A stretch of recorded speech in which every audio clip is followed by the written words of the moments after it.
téléspectatrices yu Jama TV yu saxoo di ñu seetaan muy góor jigéen mag ak ndaw fu si waay mën a nekk am ci ñun kóolute di ñu taaxirlu waxtu bu ne nu ko raw lañ amee cofeel pas-pas ak yéen a ngir dégtal leen lépp lu leen soxal waxtu ba jot na yéen a ngi ci seen émission bu mag bi la di les échos du moment ñu koy amal waxtu bu ne ci alxames bu jot ci waxtu bile tey nag ñu war a waxtaanee lépp lu jëm ci wàllum actualité nationale comme internationale comme ni ko émission bi di baaxoo defee à tout moment dañuy daal di jël lépp luy actualité ñeel suñu réew ak bitim réew nar ko waxtaanee à travers nos différents invités yi nga xamante ne seen xam-xam daal di nay màcc ci wàll bi bu baax a baax mais bu ko defee yéen ñi nga xamante ne yéen a ngi ci biir internet bi si réseaux sociaux yi à travers Instagram à travers YouTube Facebook ak Twitter yéen ñëpp yéen a ngi si biir te ku ne mën na def à travers émission bi li nga xamante ne moom mooy ay réaction indi ay suggestion ngeen bës kër yi bu baax a baax parce que c'est une meilleure façon pour ngeen mën a jàpp ci li nga xamante ni moom mooy combat bi incha allahu rabbi mais tey ñu am mbégte di dalal koo xamante ne mos nañ ko fi dalal mais tey mu ñëwaat koo xam ne dañuy rafetlu xalaatam moom nag moom mooy Moustapha Thiam di un jeune boo xamante ne je ne dirais pas une personne boo xamante ne si partie civile bi la bokk ou pas mais à travers ay waxam rek da ngay jàng rek yi c'est un vrai citoyen raison pour laquelle tey ñu indi ko fi rek ngir mu defal ñu décryptage defaral ñu ay chronique ci li nga xamante ne moom moo ñeel li nga xamante ne mooy actualité ci biir réew mi monsieur Thiam ñu ngi lay ziare bu baax a baax. di la nuyu. maa ngi leen di fay waa Jama TV. et aussi tamit maa ngi rafetlu sama ñëw fii ci Jama TV.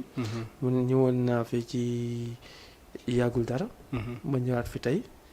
tamit day wane sama cofeel ci biir Jama TV. mu nekk loolu rafet maa ngi leen di fay ak waa Jama TV di wax ni en fait képp koo xam ne yaa ngi wakaam wala nga nekk au niveau national ou international. maa ngi lay wax nga bàyyi xel Jama TV bu baax a baax a baax te aussi tamit abonné surtout. merci beaucoup surtout abonné dégg ngeen message bi nga xamante ne moom la Thiam daal di aborder comme tey dañoo xaw a am un petit retard dañuy daal di dugg bref si li nga xamante ne moom mooy actualité ci biir réew mi gannaaw bi nga xamante ne suñu ndorteeru laaj li nga xamante ne moom mooy gouvernement bu bees bi nga xamante ne le président de la république daf ko daal di amal ay coppite ñu ne dañuy changer lépp loo xamante ne wala jël coût bi nga xamante ne mooy maanaam njëg bi si li jëm ci alimentation de base bi maanaam les éléments de première nécessité wàññi ko mais ba tey daa mel ni gisaguñu aucune vraiment réduction des prix mais ba tey dañuy laaj ki nga xamante ne maanaam mooy suñu invité gannaaw gouvernement bu bees bi ana nan la gisee ba tey comme un chef d'état bu promettre ñu war a dugg ci un mois ba tey gisuñu maanaam li ñu digle woon ak askan bi lan moo war a doon réellement maanaam tardement bi ak est-ce que état tamit noonu la war a doxee ak lan la ñuy xaar ci état bi gannaaw li ko desee ci ab mandat bëreetul muy Moustapha Thiam. waaw di rafetlu question bu baax a baax a baax. mu nekk question boo xam ne sénégalais yëpp dañ koy xaar. ginnaaw bi président defee discours am. wax ak askanam. xam ni jamono ji ñu toll nii. dund gi metti na mettiwaay goo xam ni. ak fi ñu toll nii. mu ni xamal def réduction des denrées de première nécessité. merci beaucoup. et bi ginnaaw bi loolu jàllee. muy def ay commission yoo xam ne carrément en fait dina leen bàyyi xel. commission yoo xam ne carrément ñoom ñooy contrôler. lépp loo xam ne carrément ci wàllu boobu la. et ginnaaw ba loolu noonu. xëy na moom en tant que président. et que moom mooy le premier personne bi nga xam ne carrément jamono ji ñu toll. moom rek ci ay kàddoom. ci la mën a sukkandiku ci ay kàddoom ci la mën a en fait gëm ni. en fait moom bu waxee. day ànd ak jëf. et ci biir jëf googu noonu. mu def benn service boo xam ne service de contrôle. et ginnaaw ba loolu wëyee. gisagun en tant que sénégalais ñun gisagun lenn loo xam ne tey jii en fait commission boobu noonu mi ngi koy doxal. ci li ñu ko mën a sukkandikoo mooy que en fait njëgg fa mu tolloon ba tey ba nga fa toll. et askan wi sonn nan. askan wi ñi ngi xaar loolu réduction boobu noonu. parce que dañ koo soxla parce que Sénégal boo xoolee. nekkul réew moo xam ne carrément lépp a parfait. effectivement. et boo xoolee taux de chômage bi dafa bëri lool. ñi war a aw nit ñi ci kër yi. ñoo nekk ay chômeurs. kon nag réduction boobu noonu bu nee da koy def. et que mu nekk loo xam ne ñun dañ koy rafetlu dañ koy xaar. et que mu nekk loo xam ne carrément aussi tamit ñi ngi xaar mu am benn finalisation boo xam ne carrément en fait day dugg ci biir askan bi gën cee sant seen bopp tey bu ñu rappelé waat président en fait élection yi. présidentielle yàggatul dara. te lii nii day dox benn pas boo xam ne carrément dina am lu mu indi lu nga ko mën a jural ci élection yi nga xam ne carrément muy présidentielle yi di ñëw. et que askan wi dañ koo soxla lool. ok mais surtout c'est très important di nga ko analyser mooy que ne il était normal pour li nga xamante ne moom la warloo nax askan wi mu def ko à temps mais en tant que un jeune de la société civile est-ce que tamit gis nga ne li nga xamante ne ay pays africains yu bëri dañ koy mbubboo que ne crise bi c'est dû à la guerre Ukraine contre Russie est-ce que tey il est nécessaire pour un jeune yow est-ce que gis nga ci sa vision que ne nu mu mënti doonati Sénégal état bu Sénégal mënati na def ay coppite yoo xamante ni nit ñi dinañ ci gis seen bopp gannaaw boo basé woo ci li nga xamante ne moom mooy guerre bi am Ukraine et consort parce que ñoom ci seen wax noonu lañ koy waxee ne loolu moo leen tënk. xam nga boo nee guerre. boo nee la guerre entre l'Ukraine ak Russie. nga ni moo indi jafe-jafe yi ñuy dund lii yëpp. kon dama suñu état yi war nañoo xoolaat seen bopp. et que dëkk bu mel ni Sénégal. ñu am suuf soo xam ne. te leen la ñuy xaar ci Ukraine. ou bon ci guerre bi. ci xeex bi. mooy que en fait boo xoolee tout le temps day répété day indiwaat day jolloosiwaat. jafe-jafe yi nga xam ne carrément mën nañu koo jural après mooy que suñu dundin.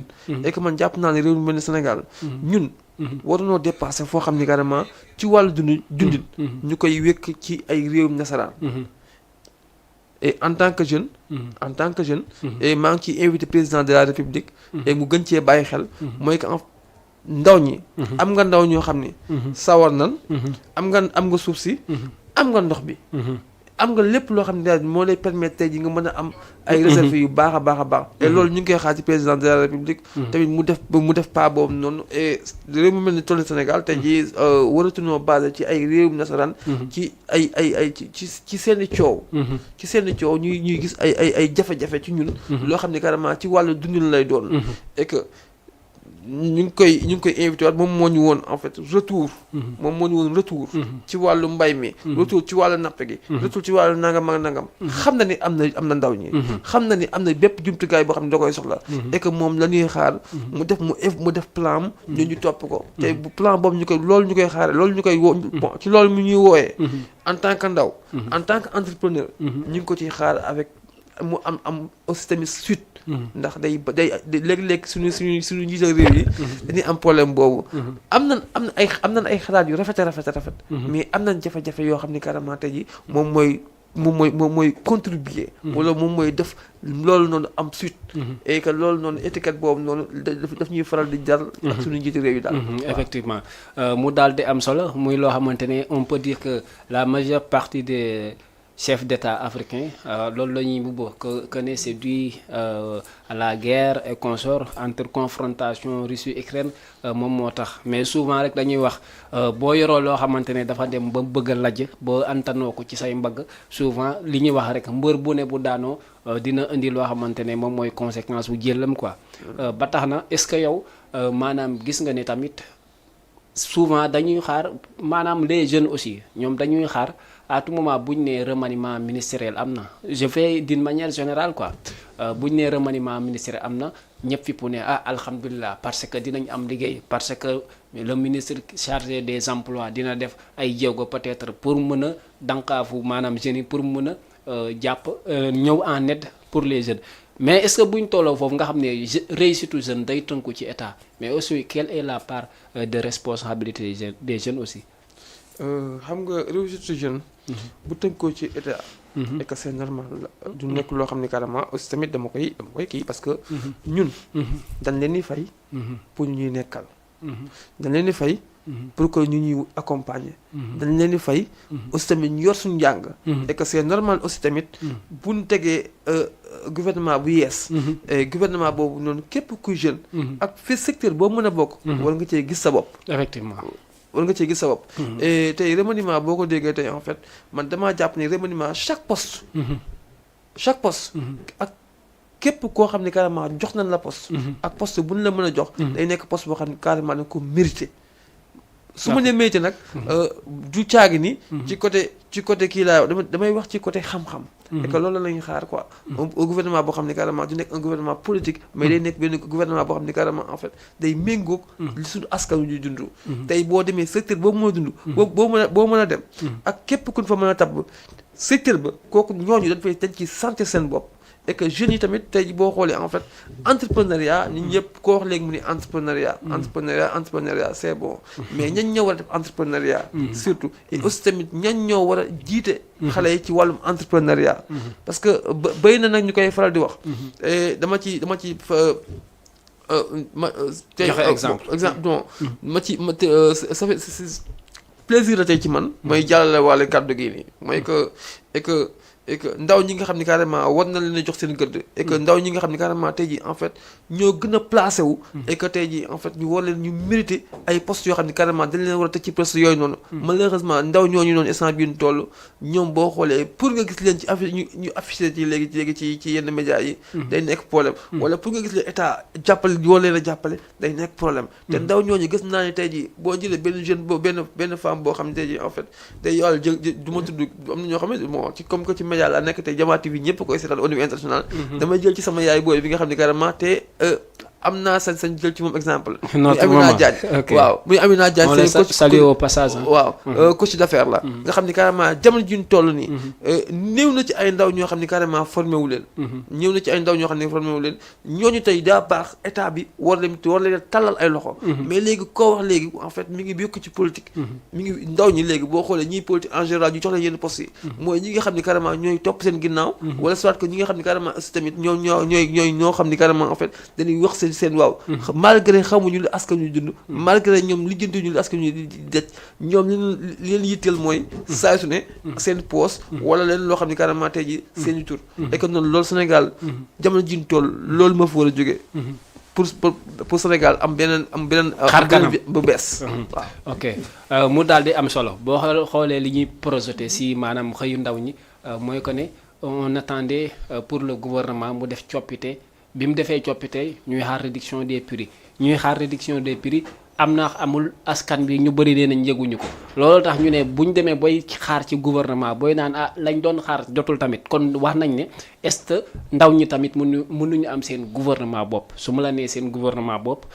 mooy taxawaay boo xamante ne dootuñu wéeru ci état parce que tey maanaam lépp loo xamante ne dafa jëm ci alimentation pour ndaw ñi yàlla bu defee ne maanaam yembagul te teg nañ fi benn gouvernement bu yees kon war nañ mën a xam lan moo war a doon taxawaayu ndaw mais taxawaayu ndaw yooyu chaque jour état daf ñuy gëmloo ne maanaam am na ay pas yu ñu teg wala am na ay agence yu ñu teg tey boo nee xëyu ndaw ñi tey boo nee un jeune un emploi tey boo waxee DER tey boo waxee FONGIP yooyu noonu yëpp pourquoi mu doon ay slogan yoo xamante ne dalay leer ne pour nga tase jeune mu ne la jëriñu na si yombut loolu comment ça pourrait s'expliquer maanaam loolu lenteur état bi la wala c'est des concepts à apprendre pour leurrer les gens wala état moo koy mbubboo wala politique bu ñu xes ba samp te mënatuñ ko maanaam mettre en œuvre la.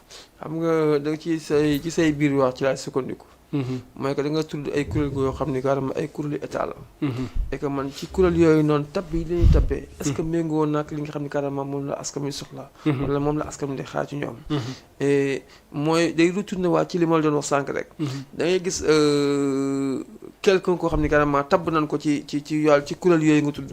et tey boo laajoon benn jeune. kan mooy directeur nangam kan mooy directeur nangam mun laa tudd ñun tudd di ak ñi ak ñi. effectivement tey da ngay jël ci benn commune. ma jël ci commune Ouakam tey bi ma nekk. béy na ay jeunes même bu doon à 70 ou 40% des jeunes.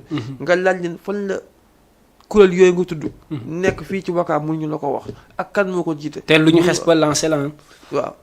waaw lan la. problème mu communication la. wala problème mu confiance surtout. parce que jeunes yi léegi amatuñ confiance ci yooyu noonu. jeune boo ci tayal di ko wax loolu naan saa loolu jot la am temps la kon ça veut dire que ñoom confiance boobu noonu moo dem ba commencé dégager wu foofu noonu.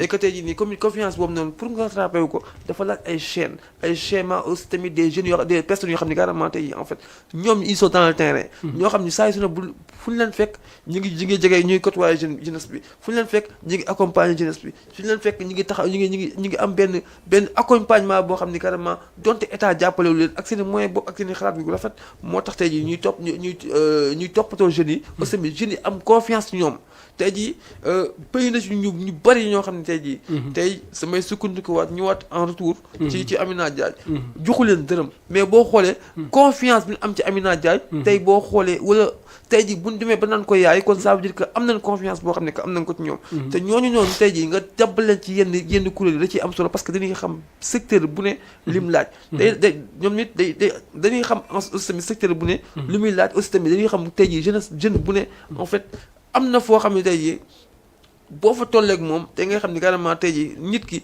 ak nu mu mën a demee bu ñëwee wax la rek da nga xam ni ko noo koy orienté. mais fii tey ñooñu tey boo demee pour nga wax ma la pour nga jege leen rek. c'est tout un problème. kon nag mu nekk loo xam ni carrément tey état bi war na cee bàyyi xel. et que ñuy bàyyi politique yenn poste jeunesse yoo nga xam ni carrément ñu koy politique. et que loolu noonu ngay xëy ndaw ñooñu ngay wax. xëy ndaw yi ça fait combien d'années. ñu koy mu nekk ay programme yoo xam ni carrément ñu ngi koy teg. te programme yooyu mënuñoo fexe ba mu réussir. et que ñu état bi ñoo war a ñëwaat en retour xool bu baax lan mooy jafe-jafe.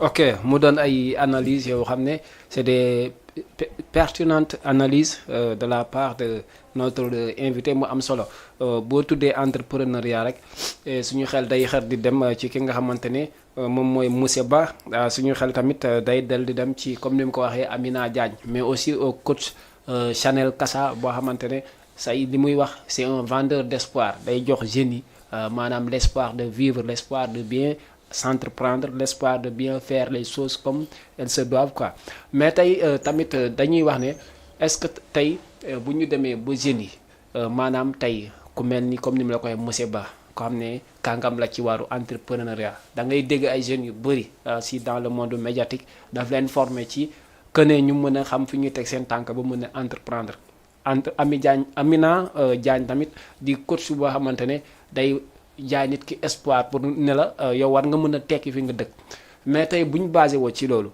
est-ce que tey tamit où se trouve maanaam le mal où se trouve li nga xamante ne mooy la vraie question bu ñu demee ba tey ku mel ni Amina bu taxawee di incarner da am benn incarnation de bien faire di dajale ay jeunes tey monsieur Ba am incarnation de bien faire di dajale ay jeunes mais comme ni nga ko waxee du ñu yëkkati tey jox benn jeune mais jeunes yi tey ci boo leen oowee ci mbooloo pour woon leen à travers plateforme bi di législation bii ngay def pour am nii ngay def pour entreprendre souvent ñoom dañuy wax ne comme on n'a pas vu d'argent on n'a pas vu du sou là-bas foofu dara neew fa te fekk peut-être foofu moo nekkoon seen chemin vers le destin foofu moo nekkoon seen destin pour réussir.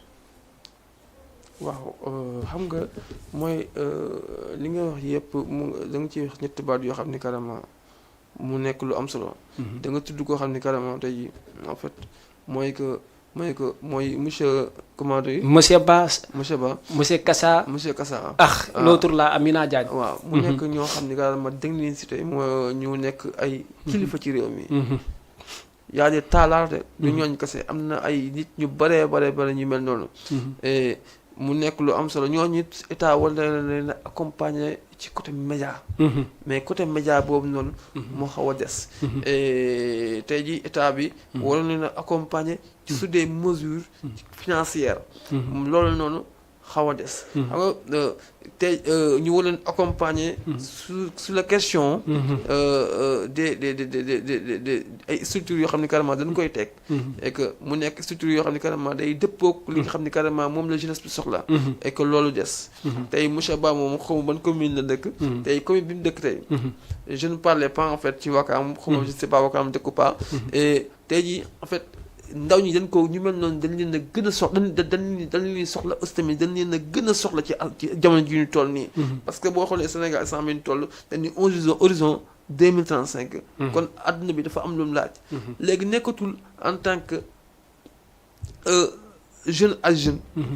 ci réew mi. léegi dafa nekk en tant que jeune bi ngi nekk Sénégal. ak jeune bi nekk Ouganda.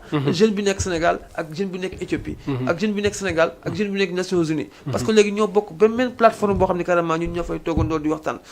kon tey jii bu ñu gisee yenn yi nga xam ne carrément yenn opportunité yi nga xam ne carrément ñooñu ñuy toogal. seen état yi. yenn kii mesure d'accompagnement yi ñu leen di jox par rapport ak ñun. da ngay dem ba mujjee découragé. mooy li nga wax sànq ci ñi nga tudd léegi ñett ñi nga tudd léegi. et que tey jii loolu noonu ñu am ci jeunesse bi. parce que confiance moo ko lal. te lu confiance lal rek. dëgg lal ko rek. sore da ci am ak gëm.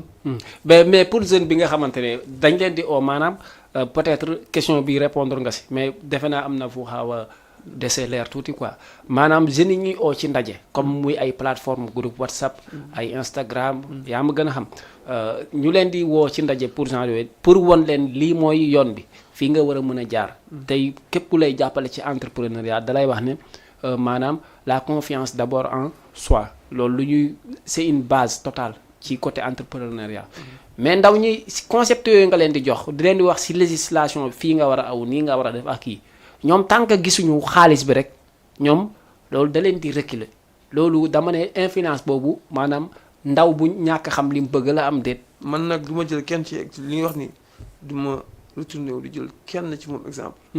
dama jël exemple ci man. gis nga àdduna. àdduna. am na fooy toll yow en personne. bul xaar état. xam nga tey jii nii. bu nee entrepreneuriat. je peux citer. le gars bi nga xam ni pour ne pas faire du pub. dama naan 9 rek laay wax. c'est dëgg. moom nee na départ am 15000 francs la am 15000 francs mooy départ am xëy na xeeb gi. moo ñuy sonal des fois lu ci ëpp xeeb gee ñuy sonal. xeeb gi. te entrepreneuriat métti na métti goo xam ni. fond bi nga xam ni carrément moom nga bëgg. tey jii boo xoolee en fait dara mënu koo dajal. tey jii da ngay gis koo xam ni carrément day def projet boo xam ni carrément ça coûte des centaines de millions. bëgg état accompagner ko ci. te boo xoolee projet boobu noonu. bu la ko tegaloon tey bu la ko évaluer loon tey. boo toogee am na yenn yoon yu ndaw yoo xam ni carrément bu ko defee laa de. tey jii mën na ciy génn man damaa aussi tamit damaa jàpp entrepreneuriat moo nekk loo xam ne benn méthode boo xam ne tey jii boo ci duggee. tey bu lay laaj sa cursus sa jaar-jaar boo koy ñettalee ki nga xam ni carrément te lay seetal. wala ki nga xam ni carrément te laa sopp. soo koy jaar da koy jox en fait benn confiance boo xam ne tey jii en fait. bu nekkoon tey jii amuloon yenn moyens yi. booy wax sa jaar-jaar rek. day am contentement boo xam ne tey jii en fait day bëgg ci yow. parce que tamit da koy jox courage. tey jii moom en fait mu mën a teg dara. fa mu nekk. mais tey jii boo nee man sama départ état bi moom financé benn 100 millions francs CFA. tey jii nii en fait yow da ngay xalaat yow. defaloo lenn loo xam ne ni carrément 100 millions yooyu noonu ci état la wala soit que defaloo lenn loo xam ne carrément sa askan wi la. souvent da ngay li ci fii mujj mooy. perte wala nga nërmeelu. tey jii boo jëlee ku mel ne Thionia. bu naan la en 2000 laa dugg États-Unis di la wax ay jaaram dina la commencé am ak ñaan ay $20 nangam ak nangam. tey jii moo jur ba jur Thionia yoo xam ne carrément Sénégal kenn xamul nu mu toll. bokk na ci si les meilleurs influenceurs yoo xam ne carrément ci côté agriculture Sénégal ci au niveau international. moo si jiitu waaw moo ci jiitu aussi tamit joxe benn exemple boo xam ne carrément jeunesse bi. di leen carrément pour nga dem laajatul xaalis lii la laaj. ay idées yu claires. aussi tamit laaj benn tarbiya. tey jii kooku bu toogee di wax ak yow da ngay am amour tey def agriculture. kooku bu toogee ak yow tey jii en fait nga amoon benn 50 000 wala benn 15 000 francs sa poche da lay jox courage tey jii en fait. nga mën a investir ci dara investir ci dara. ba dara fekk la ci. moo ëpp solo fuuf tey ñu ñëw ñu fekk la defal la lépp. te doo réussite. ok mu am solo bu baax a baax vraiment gis ngeen révélation yi ak li nga xamante ne moom mooy pensée ci wàllum actualité jëm ci li ñuy wax cherté de la vie les denrées de première nécessité li nga xamante ne daal c'est des coûts yoo xamante ne c'est des coûts chaotiques même si on peut l'appeler comme ça mais daal dañuy jóge foofu ba tey mais balaa ñu jóge foofu lan mooy li nga xamante ne war nañ ko mën a def tey bu état yokkee ñu war a mën a dund normal bu yokkul ñu dund normal maanaam dañuy wax kuy weeru day weeru ci gannaaw borom dayo maanaam tey ndeem fi ñuy weeru maanaam gis nañ ne loo xamante ne tiitaange lay jur parce que dangay wax naan tey boo demee ba bis crème ñu yokk ci juróom muy jar 125 quoi kon da ngay désolé quoi nan la jeune bi war a taxawoo ba moom ñu yokk day dund yokk ñu tamit day dund. dama naan xam nga ñun dañoo judd fekk suñuy waajur. donte dañ koy faral di wax léegi ñu naan leen non monde yi bokkutul. ñuy dundee fonde. ak cere. xam nga gis nga si boobu ñu teg bët. ok tey jii nii am na ay jamono pour mu blé amu fa woon. blé amu fa woon xëy na espace. ak leadership. bi ñu amoon. bi seen kilifa gi amoon. moo war a tey jii en fait Russie bu taxawee rek. àdduna bi yëpp ay bloqué wu. man dama naan pour ñu jëlloo si waat loolu noonu. suñu espace vide yi nga xam ne carrément tey jii war nañ faa mën a retourné wu. moo retourné waat ci cadre entrepreneuriat mooy que ñu amaat ay junni cooññaa ci réew mi. nekk lu am solo loo xam ni carrément tey jii. ñu dem ak ñu ñàkk dem dañuy am ay réserve yoo xam ne tey jii Sénégal même bu nee dëkk yi. wala soit que léegi réew yi am nañ ay problème blocage ci wàllum guerre ak yooyu noonu. du tee Sénégal dundam. suñuy réserve dañu leen permettre tey jii ñu mën a dund ba duñ ko sentir. waaw maanaam ñu def suñuy irrigation bopp def suñuy maanaam maanaam am suffisance en riz. merci suffisance en eau lépp quoi mu am solo bu baax a baax mu nekk loo xamante ne c'était un point bu ñu war a débattre mais dañuy dugg tey ci beneen point boo xamante ne c'est un point qui touche notre terroir quoi muy lan li nga xamante ne moom mooy je ne dirais pas day tardel société bi sax mais loo xamante ne benn sujet boo xamante ne au bout de 3 mois wala un bout de 1 an sax même ñu koy waxtaanee te amul njeexital te boo xoolee tey jeunes yu bëri ñu ngi tardé ji liggéey sax peut-être ay concept 3e mandat et consort tey dam la wax ne donte doo politicien tey ban njeexital la mën a am tey ci ay jeunes yoo xamante ne war a mën a xalaat ci nan la dëkk bi di war a doxee war nañ mën a war a gëstu lan moo tax maanaam ñu yokku maanaam juróom ci biskrem lan moo war a mën a tax tàngal bi doon jar juróom tey ñu yokk ba fukki dërëm c'est des choses primaires yoo xamante ne xale yi ñoo ko doon jëfandikoo sax mais da ngay gis ne état bi daf ko yokk on ne parle pas sur ces questions là mais boo demee tey foo dugg ci dëkk bi question 3e mandat diw jógal ma toog diw warul bokk loolu ban njeexital la war a mën a def maanaam ci réew moo xamante ne jàmm laloo da ngay dem ba da ngay gis ne dañ lay ne diw bu defee lii looy dégg rek temps yi réew mi dina tàkk mais sujet boo xamante ne peut-être mën na taal réew est-ce que il est tout bon au moment où ñu koy waxtaanee à tout moment ci jamono ji ñu toll nii. damay revenir ci li nga doon wax sànq. mooy que da nga ci sa biir wax nga ni donte doo politicien waaye naa sama analyse sama point de vue comme ni ko Sénégalais yi ma nekk fi en tant que Sénégalais di joxe sama point de vue comme les Sénégalais. et te aussi tamit ci réew mi laa bokk. comme ni nga ko waxee léegi nii bu réew mi tàkkoon man duma ci génn ndax sama ndey ak sama baay fi la nekk.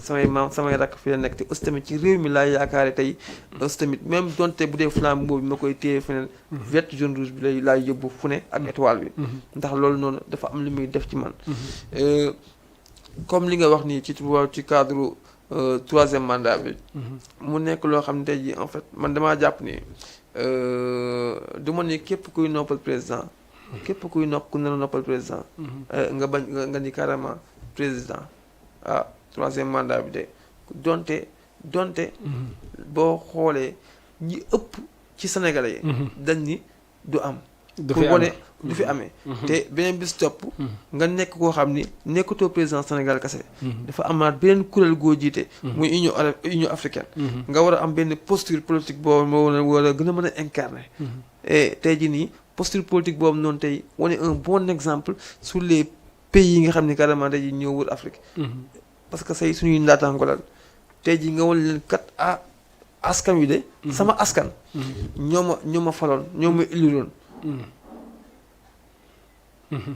du nommé dañ maa élire ci élire bi ñu ma élire damay wone dama leen ngor gi ma ji dama leen koy fay ba ma sëkk xam nga fay gi mooy nga taxaw daan leen donte lii la mu bañ a nekk question de politicien et que réew moom nan ngay wax muy tàkk réew mi du mës a tàkk parce que question de politique la da nga leen koy nangul parce que argument boobu lañ am ay réew mi day tàkk gis nga réew mi nii gis nga réew moo fekkee boo xam ni fekkewoo ba ñu koy defar est-ce tamit xamoo la lal ci réew mi boo nee day tàkk dangaa tëdd sa néeg di wax rek ok mais boo basé woo ci li xew Mali xew Tchad xew Guinée ñooñ nga xamante ne souvent ñoom dañ doon bàkkoo comme exemple que ne diway toog diw du toog tey est-ce que tamit xarkan mu Sénégal war nañ fa yegg ba nga xamante ne dañuy jël un gars de l'armée mu war a mun a jiite fii tamit loo xamante ne at ñu ngi koy wax autant olof da doon wax ne mbamba du lekk weer maanaam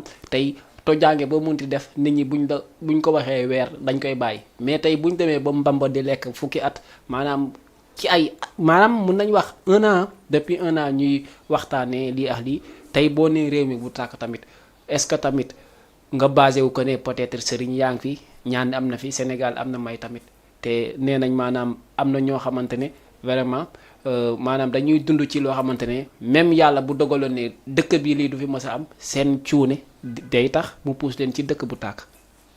waaw xam nga maa ngi jël si waat et que di ñaanal suñu kilifa diine yi di ñaanal askanu Sénégal di ñaanal tamit kilifa yi nga xam ne carrément ñoom ñoo ñu jiite gis nga Sénégal ñun ñoo ko bokk te ci bokk googu noonu dafa laaj péncoo ak waxtaan papaacoo et que boo xoolee la majeure partie des Sénégalais bu ñuy kaas ñu en tant que le président de la République et que boo xoolee gestion bi la ñuy kaas et que gestion mooy tey jii mën na dugg ci cadre 3e mandat bi mën na nekk ci entourage bi nga xam ne tey jii ñu nangul ko parce que en fait boo xoolee réew mi léegi même ba ci xale bi am 5 ans boo ko laajee mu ni baadu ndax wala ci wàllum famille am lay jéem a xool ni mu leen protéger famille nag je ne dirais pas famille en tant que famille ci li nga xam ne carrément ñoom la bokkal mais famille politique laay wax mooy parti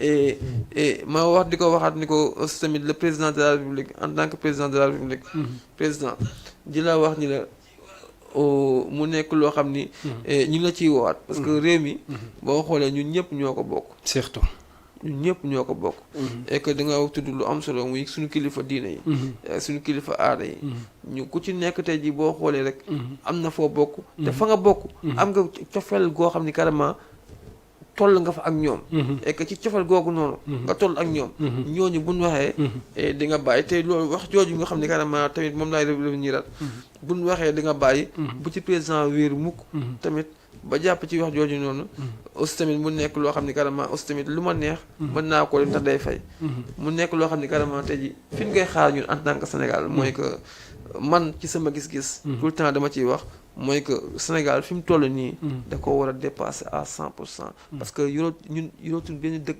Sénégal boo xoolee jamono ji ñu toll nii ci cartographie Afrique nga xool nga tuddal nga fi ay pays Burkina Mali ainsi de suite mënuñoo yem ak Sénégal parce que boo xoolee seen niveau de population seen population ak suñu population ça dépasse waaw bokkuñu quoi ok mais beneen question la ñeel ak domaine actualité bu ñu dugg tey boo demee ba je généralise quoi tey boo demee muy ak président bu munti doon boo demee ba sartum ndeyu réew mi daf lay may nga def temps de mandat mu leer la ne ça c'est clair mais nga dem muy parti civil muy politicien muy activiste nga dem ba dañuy naan donte maanaam loi may na la ko du fi amee léegi tamit est-ce que loolu du jur ci président ne su ma deful lii nii li ma ay kayit mais day jur ragal wala est-ce que tamit président bi instant yi dafa war a toll ci que ne donte dañ may wax ragal est-ce que mën nga ma revenir ci li nga xam ne carrément ci article comme je suis pas juriste ci côté mandat nul ne peut faire 2 mandats consécutifs waaw léegi loolu mooy li nga xam tekkal ma ko ci wolof xam nga kii traduit trahir mais nangu naa trahir sax ngir sama téléspectateur mais pour ñu am un peu de compréhension maanaam kenn amul sañ-sañu def ñaari mandat yu tegaloo waaw léegi nag kon fii na question bi nga posé léegi waaw mais xam nga couteau à double tranchant la quoi parce que tey boo ne nul ne peut faire 2 mandats consécutifs dans ce cas am na ñuy firi que ne maanaam est-ce que on a précisé le nombre de mandats quinquennat bi wala septennat. xam nga loolu xam nga quinquennat. septennat. sontennat. amul benn sens.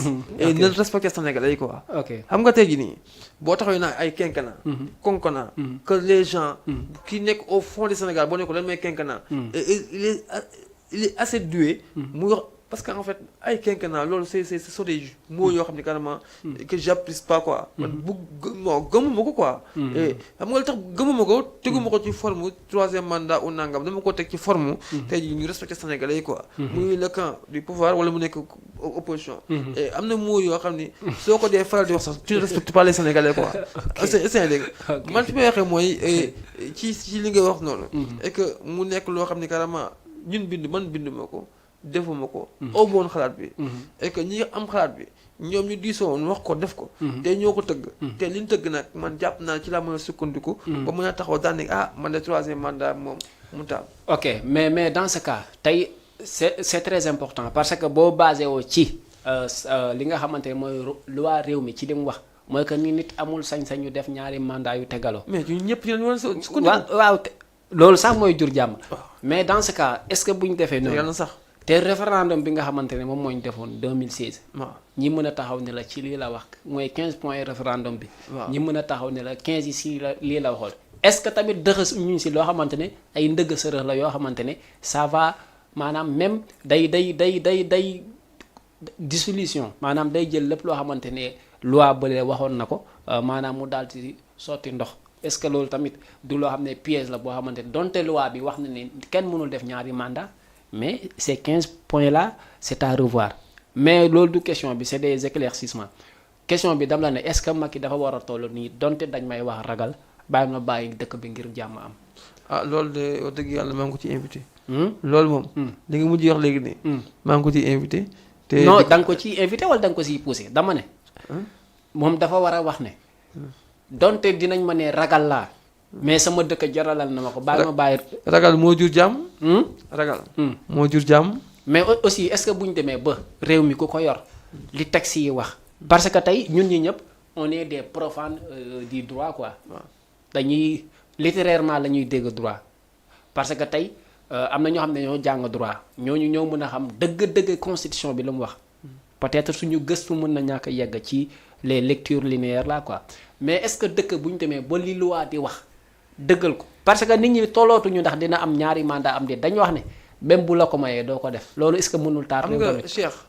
ak loo xam ni carrément def nga ak loo mën a dund. gis nga nasaraan ñëpp ko dégg. dégguma. nasaraan. ñëpp ko dégg. ok loolu am na. droit. droit. donte jàngoo ko.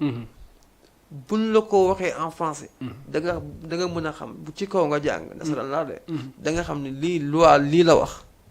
mooy retourné waat ci référendum boobu ngay wax. et que tey jii gis nga référendum boobu ñu defoon. bi ñuy tëgg lii nga tudd nii muy article bii nga tudd nii. mu nekk lu am solo. du question ni xaalisu diw wala xaalisu diw wala xaalisu diw.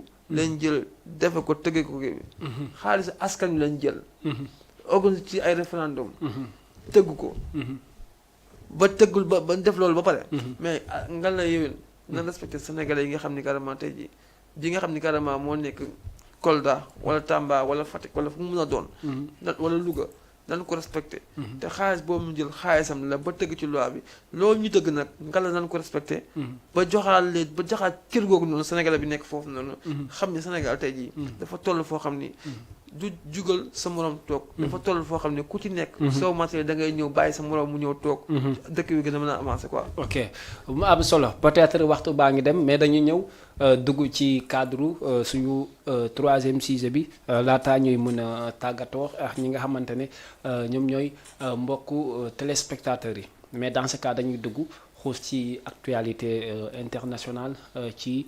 réewum Iran bi nga xamante ne on peut dire que c'est l'ingérence totale moo fa am waaw parce que bu ñu demee ba France waxatuma dëkk yi nga xam ne mooy dëkku nasaraan sax mais dëkku arab yi dañ fay def seen intervention ngir jàmm am mais tey ban lecture ngay def ci boo gisee Assimi je sais pas j'oublie sax le nom waaw j'oublie le nom de la fille là mi nga xamante ne dañ ko teg loxo ci que ne dafa ñàkk voilé wu maanaam ci dans des lieux publics ba indi ñu boom ko mu jur ay benn bakkan ñaar tey ba mu ngi ci ay 100 morts tey maanaam loolu noonu est-ce que maanaam bu ñu sukkandikoo ci loolu mën nañu wax ne réewum Iran loolu ngir xeex jàppale diine la bés ay rey ay bakkan wala c'était maanaam le nécessaire wala c'était loo xamante ne c'était incontournable mënatuñ ko woon kii. waaw xam nga réew mi toll mel ni Iran.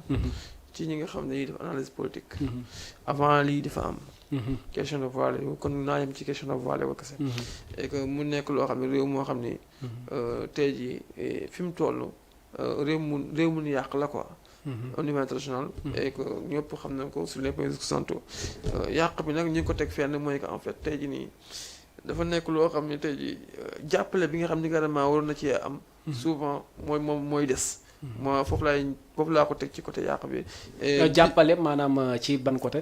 jàppale mooy que en fait tey jii nii boo xoolee les pays arabiques mooy les pays islamiques. bi nga xam ni carrément tey jii ñun ñoo war a mën a boole suñu doole. ñoo war a mën a waxtaan suñu biir.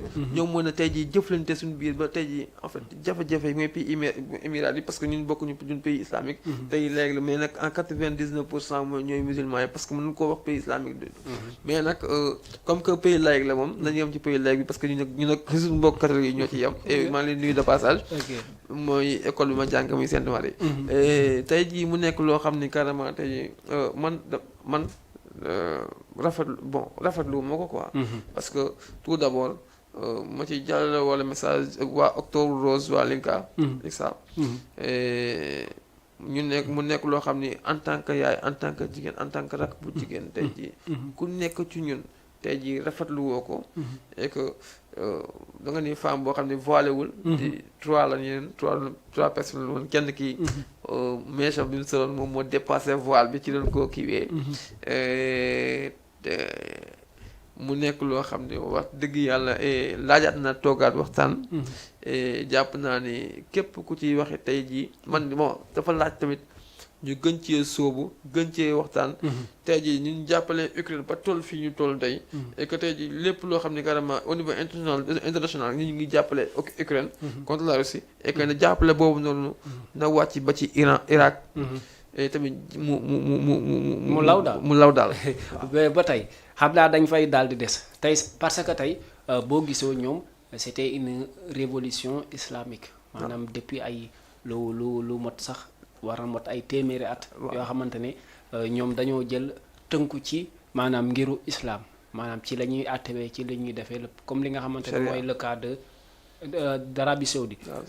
dans ce cas boo demee tey ba une simple comme question de voile dem bay def des meurtres ñu dem ba seeni prison yi ñu koy lakk ñuy naan c'est des gens de l'opposition parce que ñoo bëggatul ki fi nekk toog fii am déet nga dem ba France di intervenir est-ce que gisoo ne l'islam li mu sàlloo woon maanaam li mu amoon comme ambition ak mission pour tasaare maanaam li nga xamante ne moom mooy la religion musulmane dans le monde entier est-ce que gisoo ne influence occidentale tamit daf koy bëgg a perturber actuellement. et que man damay ñëw ma ci côté analyse boo xam ne carrément point de vue man maa ngi ñëw ci côté analyse. comme ci diine gi ma bokk. ci diine gi ma tënk. diine bi tax tey ma ne ashhadu an laa ilaaha illallaah wa ashhadu anna muhammadan rasulullah. et je suis fier d'être. nekk ci yoon bi nga xam ne carrément ci laa nekk. muy yoonu diine. yoonu mouridisme bi nga xam ne ni man Sëriñ Tuubaa tey jii moom daal soxla. macha allah tey jii fi may waxee mooy. man premièrement rafetlu wu ma rey yi. deuxièmement en fait voile yi. et man damaa gis ne en fait boo nee charia. et que lépp loo début bi la nee lépp looy xeeb. lu ndaw rek. mën naa la ko daay. tey jii fi ñu ko waroon a gën a mën a gaawoon intervenir. mooy sur les écoles sur les collèges. tey jii loolu fa lañ rote ñoom début bi. fi ñu ko rotee mooy que en fait communication bi taxoon tey jii mu war a gën a mën a jàll. tey moo des. Et l'intervention de la France nag moom. loolu du ma ci revenir ce sont les ñoom ñi seetaan moom mën nañu ko juger. Et que France tey jii nii en fait intervenir am moom jugé ñu lu bëree. En tout cas. ok mu daal di am solo bu baax a baax mbokku téléspectateur yi nga xamante ne ñoo ñuy seetaan à travers en direct ici dans votre télévision préférée muy Jama TV vraiment di am mbégte vraiment di leen di jox seen émission bi nga xamante ne moom mooy les échos du moment tey ànd si ak koo xamante ne même bu dee mënuñ ko expert tamit mun nañ wax ne kuy joxe xam-xamam ak xalaatam ci jëm ci réew mi la parce que comme ni mu ko waxee nee na ci réew mi la bokk mais ba tey dañuy des ci wàllu Iran maanaam comme ni ma la ko waxee à tout à l'heure tey maanaam politique bi nga xamante ne parce que tout récemment boo gisee tey ba ci wàllu Iran ba tey pour une dernière question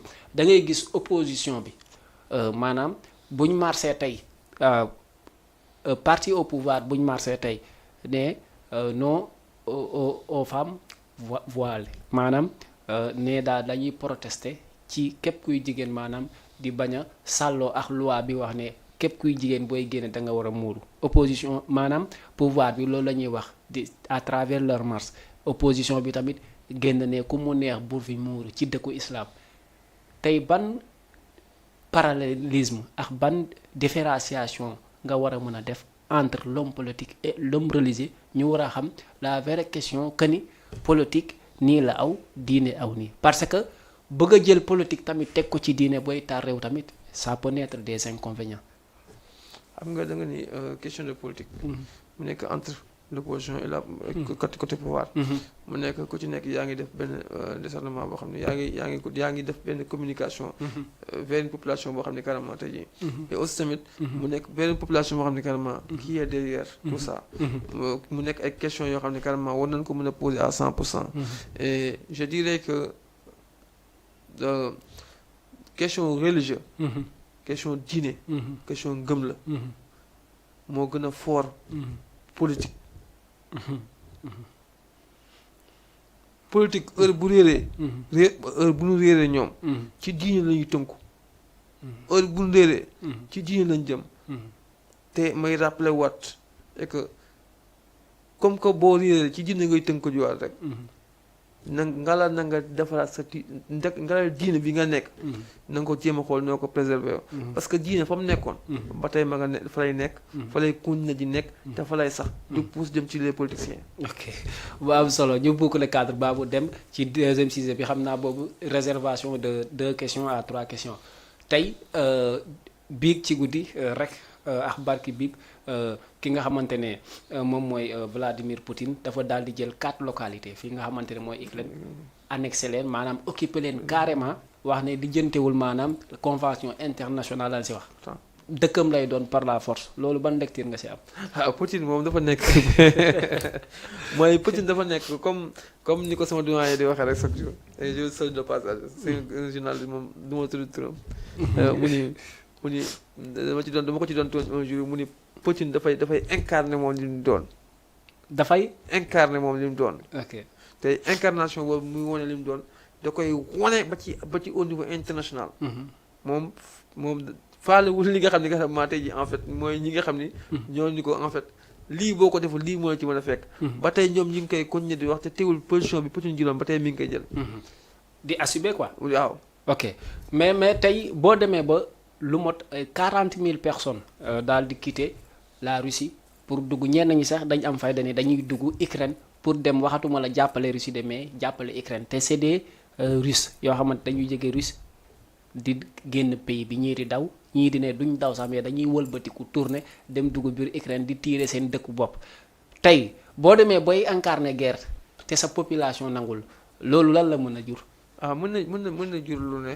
mën na jur lu ne et question de politique la question aussi tamit da nekk loo xam ne carrément aussi tamit dafa am àdduna bi boo dafa am lu mu laaj te boo xoolee les pays les plus puissants. et dañoo toll ci jamono joo xam ne tey jii ku ci nekk da ngay am lay wane. et que tey jii Poutine dafa am lu mu jàpp et que ñëpp xam nañ ni 4 régions yooyu nga wax déjà am na benn kii bu mu defoon signé ko. et mu jur ay wax yu mag biir Russie. au niveau international aussi tamit. teewul position ba tey mi ngi koy te mi ngi def des menaces nucléaires. et aussi tamit ñëpp xam na ni moom bon loolu moom wax la rek. et du mës a am. te du ko jëfe parce que xam ne après la ko ciy fekk. man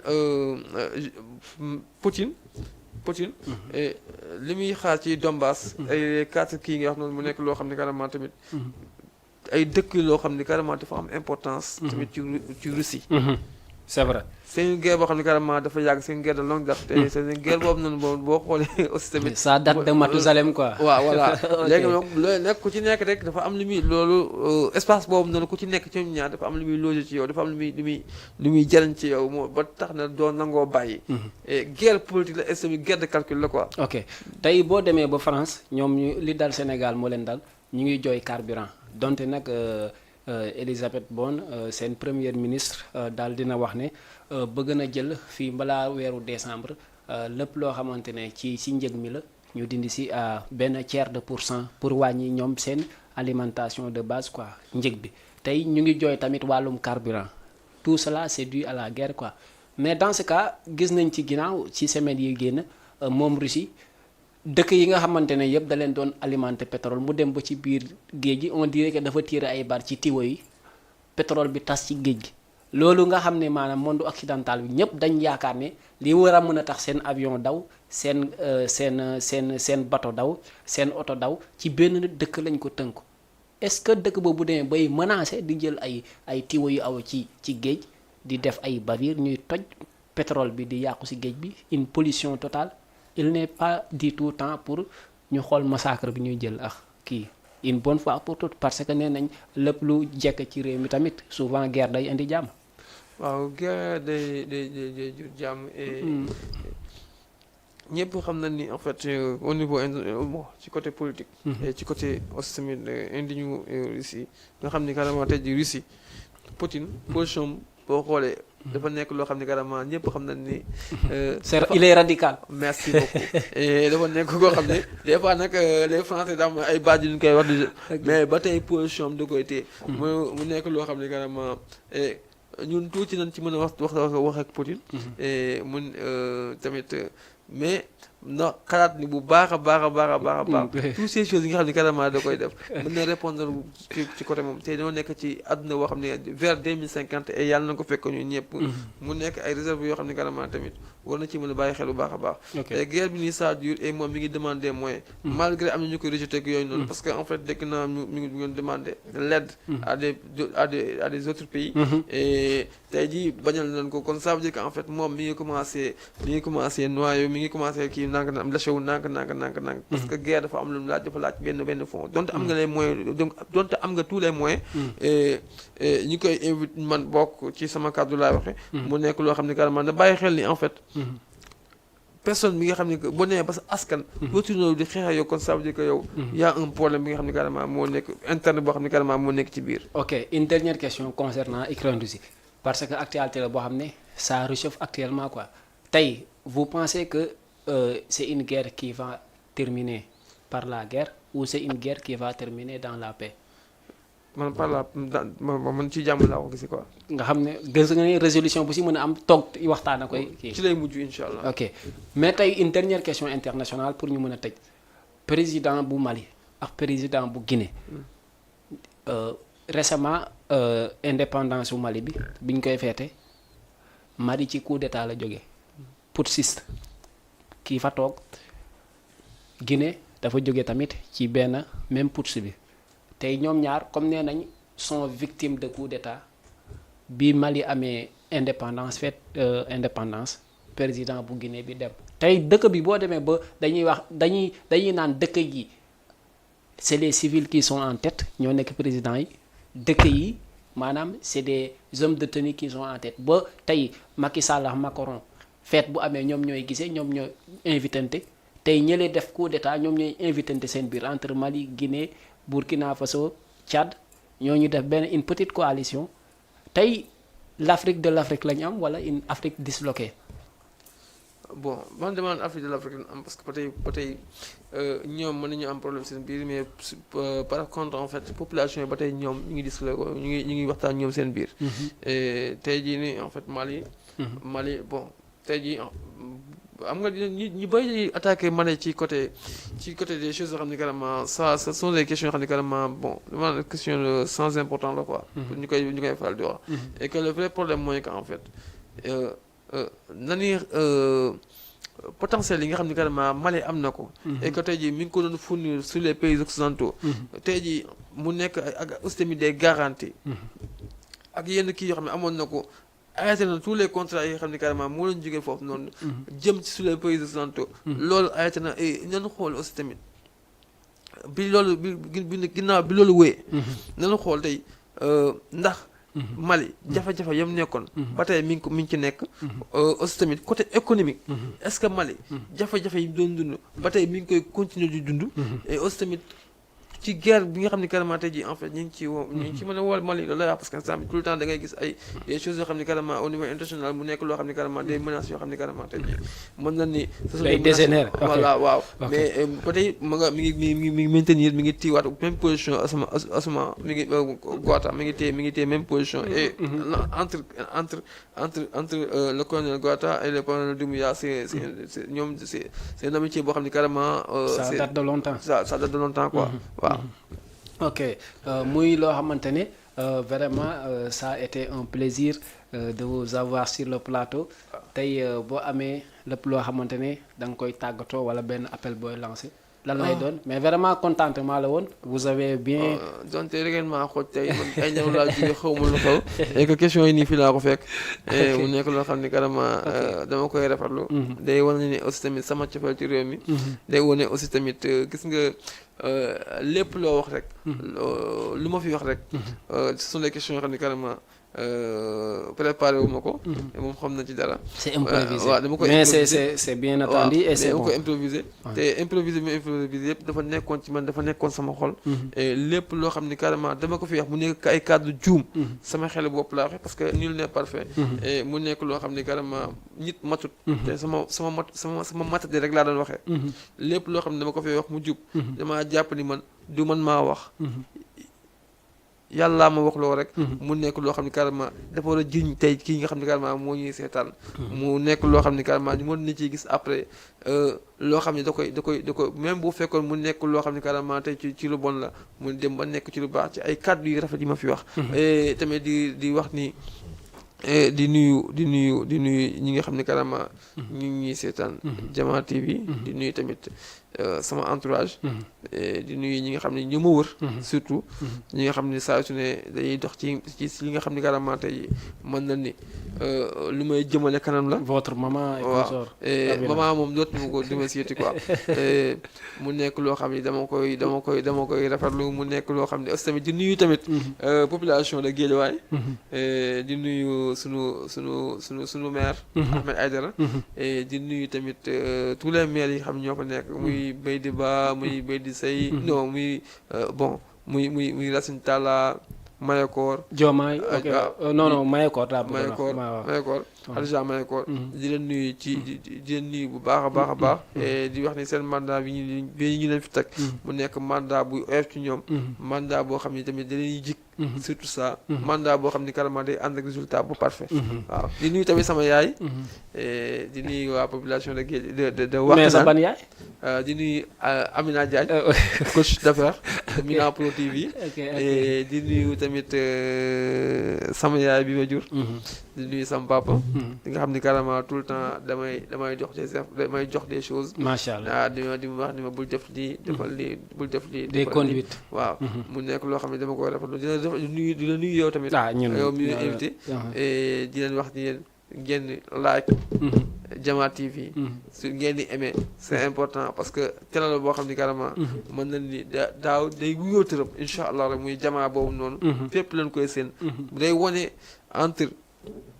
deux pays yi nga xam ne carrément yàgg nañoo jëflante économiquement te économique boobu noonu ñuy jëflante c'est important muy entre Guinée ak Sénégal mu nekk loo xam ne carrément dama koy rafetlu. Jama TV mu nekk télé boo xam ne carrément dañ koy sama di nuyu sama beneen yaay. madame Sow borom GA technique borom Guinée. service de nettoyage bi nekk Guinée et tamit di ko wax ni ko tamit ñu ñëw nekk sponsor ci télé Jama TV et waaw surtout ça di ko wax ni ko pour mu ñëw parce que bëgg nañ ko soxla nañ télé Jama TV on l'attend vraiment waaw loolu lañ soxla et di wax ni sponsor yi nekk Wakaam nañ ñëw parce que c'est important ñu ñëw tamit sponsoriser télé parce que télé bi biir Wakaam la nekk télé boo xam ne carrément ay ndaw ko wóor ak ñoo xam ne carrément tey yàlla def nañu ami xam-xam parce que seeni programme wax dëgg yàlla macha allah. Merci à vous aussi, merci chers fidèles téléspectateurs de la télévision Jama TV. Ça a été un plaisir de l'avoir sur le plateau muy Moustapha Thiam di ko xamante ne ku faral di joxe xam-xamam ak xalaatam ci biir réew mi la jag naak jagul nag yéen rek la si am ba tax na tey ñu amoon mbégte di leen di indi seen émission di les échos du moment di leen di jox dig daje bu ëllëg incha allah yéen mbokku téléspectateurs yi di nuyu ki nga xamante ne moom moo ñu booleex téléspectateurs yi notre DG national. Merci beaucoup chers fidèles téléspectateurs, la prochaine fois merci.